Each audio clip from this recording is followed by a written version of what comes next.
Welcome to the Concordia Publishing House podcast, where we consider everything in the light of Jesus Christ, who is the same yesterday, today, and forever. I'm your host, Elizabeth Pittman.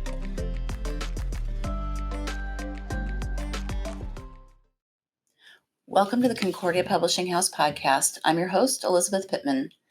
On today's episode, we're pleased to welcome Tanner Olson back to the show. Tanner is the author of a new book of poetry titled Continue, Poems and Prayers of Hope. On the episode today, Tanner will share several of the poems found in Continue, and we'll talk a little bit about the themes and the stories surrounding those poems. But before we jump into our conversation with Tanner, I'd like to thank our friends at the LCMS Foundation for their support of the podcast. Imagine a future where your God-given gifts continue to benefit your family and faith after you're called home to heaven. The LCMS Foundation can help you create a gift plan so that your assets, things like your retirement accounts, home or land, will leave a lasting impact on the people you love and the ministries you care about most. Learn more about creating your gift plan at lcmsfoundation.org. Tanner, welcome back to the podcast. Always good to be here. I should say, I'm just happy to be here. You're just happy to be here, and we're just happy that you're here. Yeah. So the last time you were with us, which was back in April, we spent a lot of time talking about your career as a writer, what it means to you to write poetry, advice for other writers, and then we dipped in a little bit to your new book, Continue. So that was a lot of fun. And we also talked about your favorite candy and a number of other fun things too. So we covered all of the important pieces during that episode. So listeners, I encourage you to go back and check it out. We'll link to it in the notes. But today we're going to go a little bit deeper, and we're basically going to have a poetry reading on this episode of the podcast, correct? Yeah, that's the idea. We'll see if it turns out, but that's the idea. Before we get into that, though, now as we're recording this, your new book of poems, Continue, Poems and Prayers of Hope, is releasing as we publish this, brand new. How does it feel to have another book published? It's exciting. I should say, so let me go back a little bit. I started writing and putting things on the internet about 9 years ago. And I never thought that this is the path that I would go, of releasing books of poems and prayers and just these kind of like wonderings. And so I'm humbled. I'm excited. I'm honored to have a book out, especially with CPH and in the faith community that I live and belong in. And as we were talking beforehand, when y'all approached me about this idea for this book, I had already written the book. Like, the book was sitting on my desktop. I had all these poems and prayers that I knew I wanted to release, but I just did not know how. And something in me just kind of said, just hold on, like, just wait and we'll see what happens. And then when we started talking, it was a really quick boom, boom, boom. Here's what we're doing. And as I just mentioned before we started recording, like, I don't feel like I've done a lot for this book, because when I've released books, I've self-published them. And so I've touched every single page, word, idea, all through it all. And with this one, it was like, hey, what do you think about this cover? But, oh, that's good. We could do that. You know, what do you think about this font? Oh, that's good. So it was super nice to have a team of people working on this and people behind me saying, hey, this is good. Like, this is needed. So I'm super thankful to Concordia Publishing House and to you and for taking a chance on this book. And I believe in it. Like, I don't. It sounds weird to be like, my book is good, but I think that this book can be helpful to people who are looking for words, or who are looking for a little bit of hope or peace, or just something to pass on to a friend who's going through a hard time, or just a Tuesday, you know? Well, and I think you're absolutely right. And I know our team here has really, really enjoyed working with you on this project, and we're very excited about it. And, you know, as I shared with you before, it's one of those books that it's nice just to have nearby. And I've found I have a copy sitting on my desk. It's been here since it came in from the printer. And every now and then throughout the day, I'll pick it up. And it's amazing how you can pick it up and go, you read a poem or read a prayer and realize, I needed that in this moment. And I think I've experienced similar things, and I think it's the connection of the poetry. Mm-hmm. with hymns. Yes. And being able to open up a hymnal and you read a hymn and you realize how much of a prayer it is, and it's a skill, and it's a skill that I don't have, like writing poetry and being able to capture those emotions in just a few words and carefully chosen phrases that really capture the heart of what your emotions are and what you're feeling and what you hope to express. So I think it's fantastic. I hope our listeners will pick up a copy and use it and share it. You mentioned just because it's a Tuesday, you do have a prayer in there for a Monday, which I think we may all need on Mondays. Yeah, we need a prayer for But all before we go into the, yeah, I think we do. I think for every day. You've mentioned that you're hearing people ask you the question, how do I read this? How do I use this? yeah. What do you tell them? Well, I like, you kind of mentioned my love for candy, and it's a very, very strong love. And I think, poetry in a book of prayers, it's not like you got to treat it like a bag of candy. Like, you just don't eat the whole bag of candy in one sitting. I mean, you can, but like, it's Usually. yeah. Usually, like, if you get like a big bag of Skittles, you're going to have a little bit here, a little bit there. You're not going to eat all 5 pounds of it in one day. If you do, it's probably not the best for you. And so this is one of those books where you just have a little bit at a time. Like, it's the words are sweet. They're worth savoring. And I think it pairs well with scripture reading, with routine. Like you mentioned, reading it, just kind of like throughout the day or before you go to bed or something like that. And so I think this is one of those books where you just kind of pick it up as you need it. And yeah, maybe you read through it, you skim through it the first day that you get it, so that you know that, hey, I need to go back to page 23 and sit with those words just for a little while. But it's, poetry and prayers, they're different than a memoir or like some sort of curriculum or other books that CPH has put out in the past. This is just something to sit with for a little while. And again, like, I think it makes one of those really good gifts for like graduation, or like for your staff or whatever it may be, where it's just like, hey, like, this might be something that where you can find comfort or rest or peace in as you go on your way into what is next. And I love the size of the book, makes it very friendly for tucking in your bag and keeping with you. Yeah. It's not a cumbersome volume. It's very portable.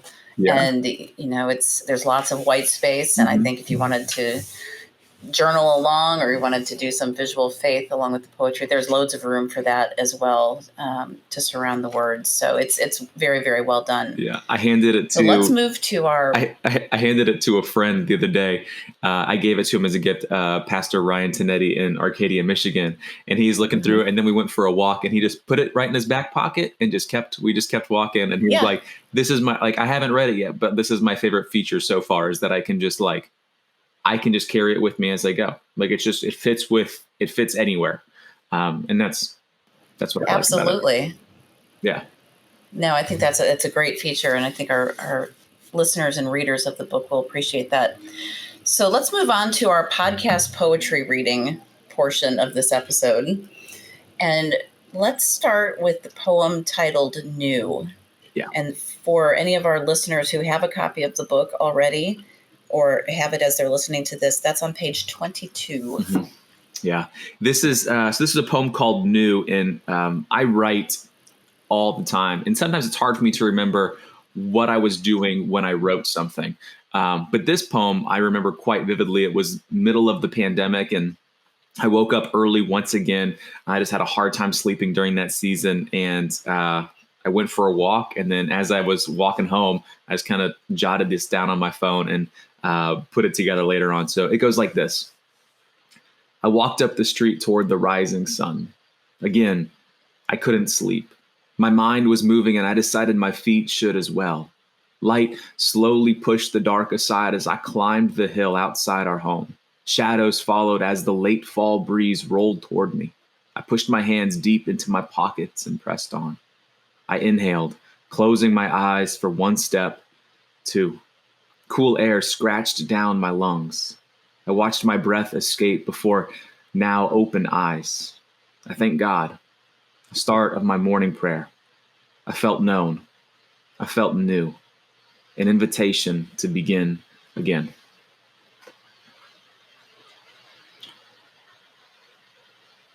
beautiful. Well, thanks.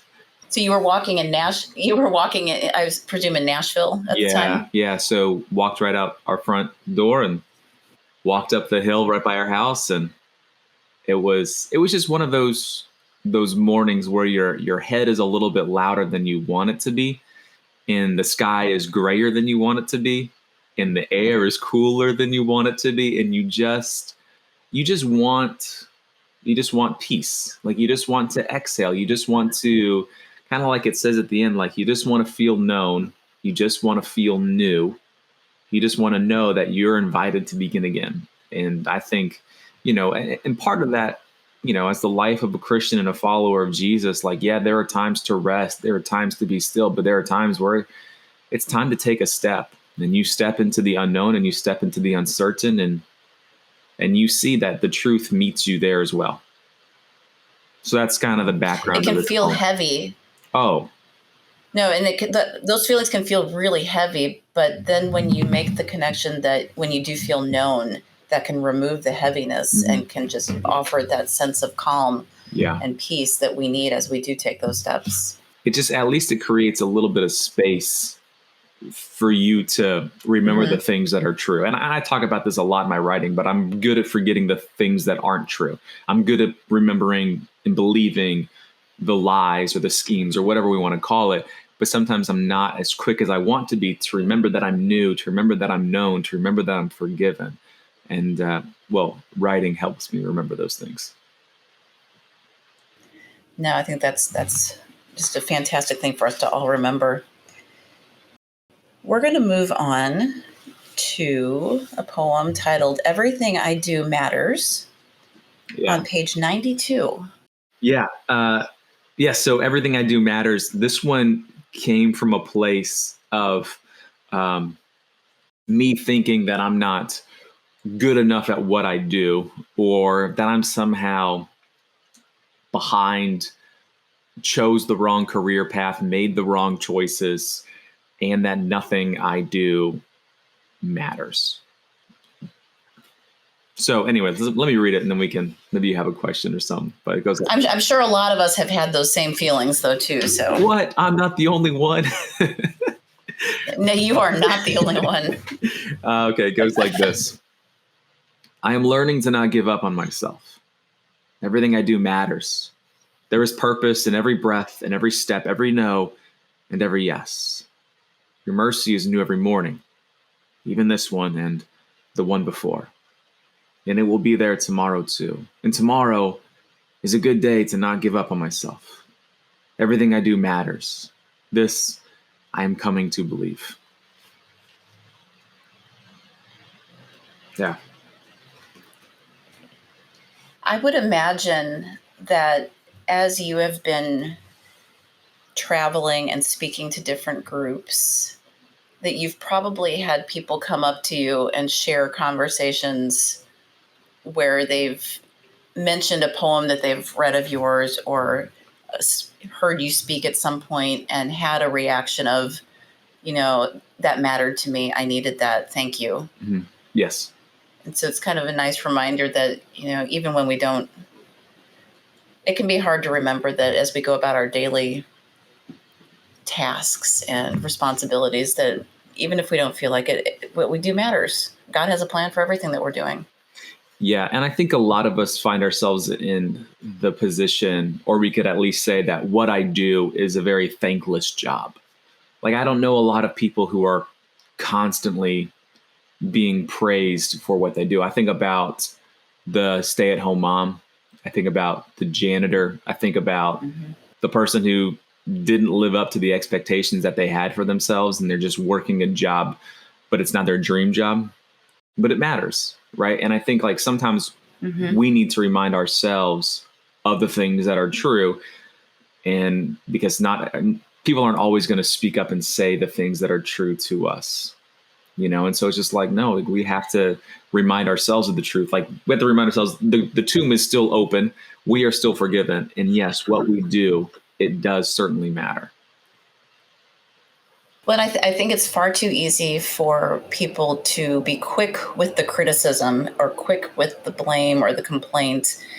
And I think we need to step back. And if somebody has done something that matters or that means something, we need to be quicker with the thank you. Yeah. And the appreciation and affirmation of what they're doing, because I would imagine that most people, as you shared, don't get a lot of the thanks for the things that aren't the shiny objects, the everyday, the mundane, but all those things do add up and they do matter greatly. And I think it's difficult for us to speak up and say something like that to someone, to say, hey, what you do, it matters, and this is how it matters to me, and this is how you've changed my life. But imagine if that's what we did. If we were quick to speak honest words of love, and instead of to regret not having said it before it's too late. Absolutely. Yeah. So listeners, there's your challenge. If someone has done something that has impacted you, go tell them. Well, and I think one more piece to that too is to actually believe it from the person who hears it. Yes, right. And I absolutely. think, people can say that, like you mentioned, like, yeah, people have said stuff to me before, and I'm like, yeah, okay, like, sure. But to actually believe it, that's where it begins. So. Definitely, with sincerity. We don't want to say things for the sake of it. It's like telling someone that you're praying for them, but not actually going to do it later. Oh, that's one of my favorite. When people are like, I'll pray for you for that. And I'm like, okay, but like, you mean that, right?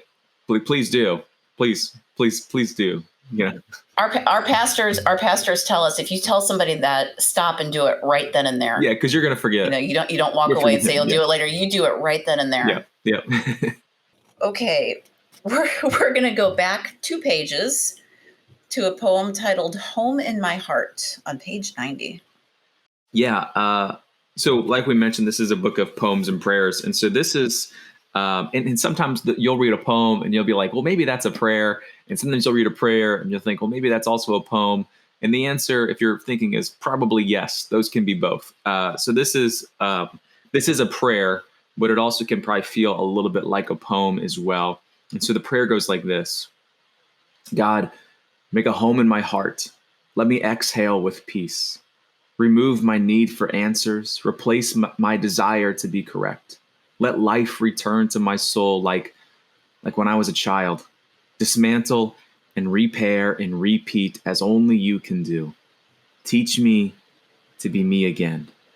Let me find myself in you. Amen. Amen. I like that. Teach me to be me again. Yeah. I struggle to write or talk about things like that because our current culture talks a lot about like individualism and you doing you being you living your own truth and just like that kind of way where it feels more inward focused. In this prayer, it can kind of feel like that in a sense, but I'm asking God to make me who he has made me to be so that I may live in that. And that, I think, is when we find life and we get to live it to its fullest, is to be who he created us to be and to be that person in God or in Christ alone. This prayer is a wonderful reminder of that, and prayer for us to remember that we do find ourselves in him. Nowhere else that matters. Yeah. And this wasn't that fun of a prayer to write because I don't know how often I actually want these things to be true, right? Where like remove my need for answers and replace my desire to be correct. Sometimes I don't want answers. I just want to live in my own foolishness. And sometimes I don't want, I just want to think that I'm correct no matter what. Like I don't want to be shown my wrongs, but that's what I need more and more. Well, and the way you, as you were reading, let me exhale with peace. I want that as when anxiety is ruling, when like I'm a near on panic about different things, all I want is to be able to exhale with peace. But in my mind, to do that, I need the answers and I need to be right. And it doesn't work that way. So it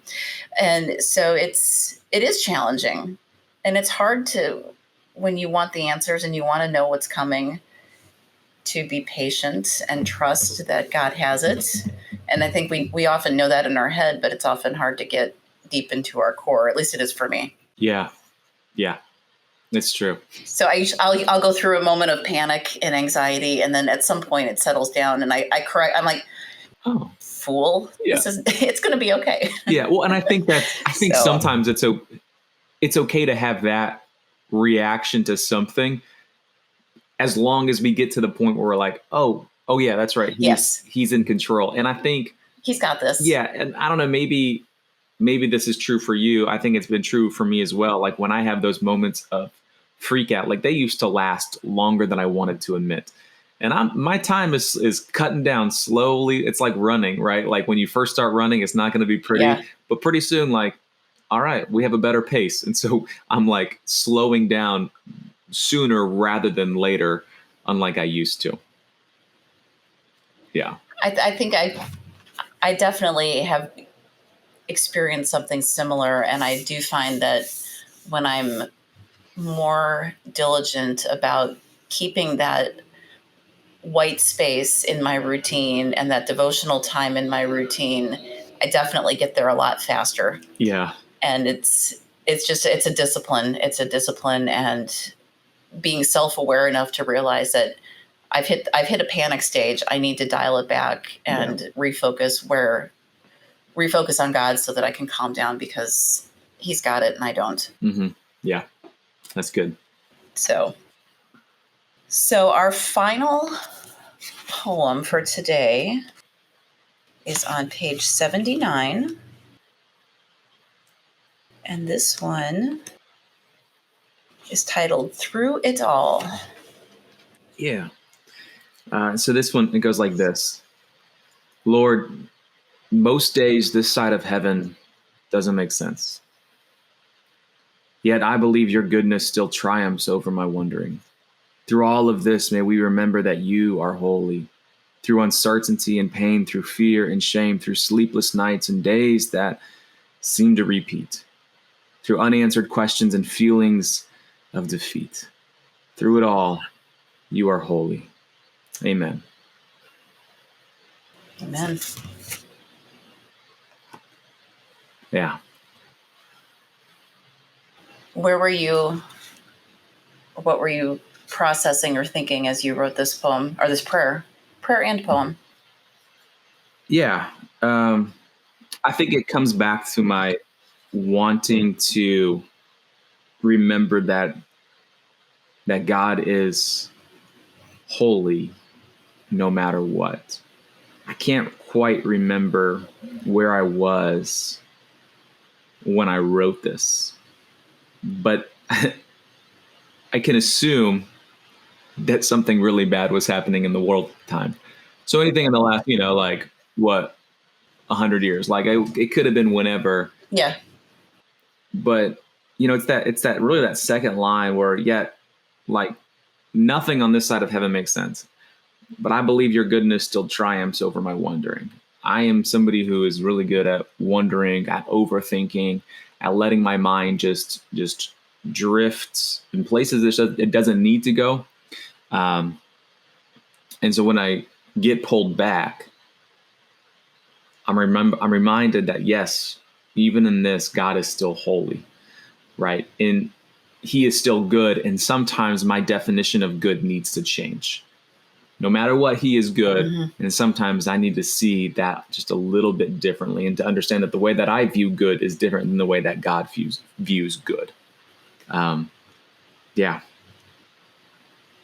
I think this is, one of those prayers that we can pray after tragedy, or after loss, after death or defeat, mm-hmm. or being fired, or just like a bad day, I mean, mm-hmm. we don't have to compare our bad Absolutely. days to anybody else's bad days. We can just have a bad day and let it be a bad day, and we can still remember that God is holy.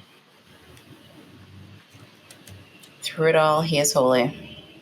No, that's very, it's poignant for us to remember. And I do think that readers will find so much to ponder and to point them to God and to His Word as they pick up the book Continue as they would a bag of candy, piece by piece. Yeah. Whether that be Skittles or Lemonheads or anything else. There comes the snaps. Yeah. Yeah. That's, I think there are certain books where it's like, this is like a memoir written by someone or a novel where it's like, this is going to meet, like, this person's really going to enjoy it. And I think that this book and the people who have seen it and read it, it's like, I want a copy for my church. Like, I want everyone sitting in my church to have a copy of these poems and these prayers, because, like, we are all going through something, right? We are all struggling with something. We all have questions, but we all need to be pointed back to the truth that we so desire to rest in and to hold tight to. And I think that this book, like we mentioned in the beginning, like, don't let it replace scripture. It does not replace, not even close. But let it come alongside it. Like, while you do your morning devotions, while you do evening devotions, and maybe just pick it up or read it. You're sitting around with your family at dinner and say, well, we don't have anything to talk about today, but what do you guys think about this one? I just hope that this book can be helpful and can point people back to the truth that they believe. But I think you do that on every page, and I think readers will see that very clearly as they pick it up and explore the book. Well, I very much appreciate you spending a little time, and I'm going to go out on a limb and say that this is your first poetry reading associated with this book. It is, yeah. Here on the podcast. Yep. See, there you go. Yep. We'll claim that, and I hope that you have many, many more opportunities to share Continue in real life with folks across the country. If our listeners want to connect with you, where should they go? Yeah, you can visit writtentospeak.com, and then you can find all my information there. You can contact me about speaking events or look at other books that I have written in the past. I'd love to come read some of this book to your church, to your school, wherever it is that you need a little bit of hope. I'd love to come share some stories and share some poetry and hopefully help you remember the things that I also need to remember. So that's writtentospeak.com, and I'm there. All right. And there's Pancake. Yep. It's fun for our listeners. Tanner's dog Pancake has been hanging out in the background and apparently just decided that he'd had enough of our conversation because he walked out of the room. Yeah. So, or did he just go on the floor? Oh, he's still there. He's still there. Good. He's just looking he's still tracking. He's looking to bark at something. So we all got to face our problems head on. Yeah. So for our listeners, you can find Tanner's book at cph.org/continue. The link to the book, as well as to Tanner's website and to his channels, will also be in the show notes for you. Tanner, it's so good to see you and chat with you as always. Yeah, I'm looking forward to seeing y'all soon. Thank you.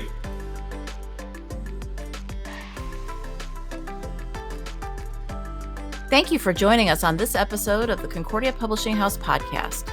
I pray that this time was valuable to your walk with Christ. We'd love to connect with listeners on Instagram, Facebook, and Twitter at Concordia Pub.